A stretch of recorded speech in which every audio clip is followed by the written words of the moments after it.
சேகர் பாபுன்னு ஒருத்தர் நீங்க நல்லா பண்ணுறாருப்பா, அவர் ஒட்டுமொத்தமா பூரா கவர் பண்ணிட்டாரு எல்லாரையும், அதனால வந்து நம்ம எப்படியாவது இதை உடைக்கணும் அப்படின்னு நீங்க இந்த அரசியலை எடுத்துட்டு உங்களுக்கு சேகர் பாபு கூப்பிட்டு ஏதோ கொடுத்து இப்படி சொல்ல சொன்னாரா? இதெல்லாம் என்ன பேச்சு இது? அப்புறம் நீங்க பேசுனது என்ன பேச்சு? நான் என்னுடைய உரிமைகள் பறிக்கப்படுறத பத்தி பேசிட்டு இருக்கேன். சேகர் பாபு நல்லா பண்றாரு. என்ன நல்லா பண்ணாரு? உங்களுக்கு தான் நல்லா பண்ணாரா? நல்லா பண்ணாருன்னா மக்களுக்கு பண்றதா தான் நல்லா பண்றது. உங்களுக்கு எல்லாம் கூட்டு நல்லா பண்ணாருன்னா அதுக்கெல்லாம் நாங்க பொறுப்பு கிடையாது. என்ன நல்லா பண்ணிருக்காரு?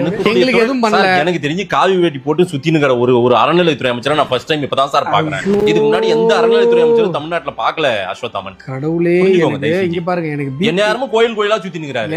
எனக்கு வந்து மகேஷ் பிபி ஏறி என்னன்னா ஏதாவது டக்குனு வார்த்தைகளை விட்டு ரொம்ப பயமா இருக்கு. வேற ஒண்ணும் இல்லை. நான் என்ன கேட்கிறேன், நீங்க காவி வேட்டி கட்டுங்க, இல்ல கோயிலா போய் ஊர்லுங்க.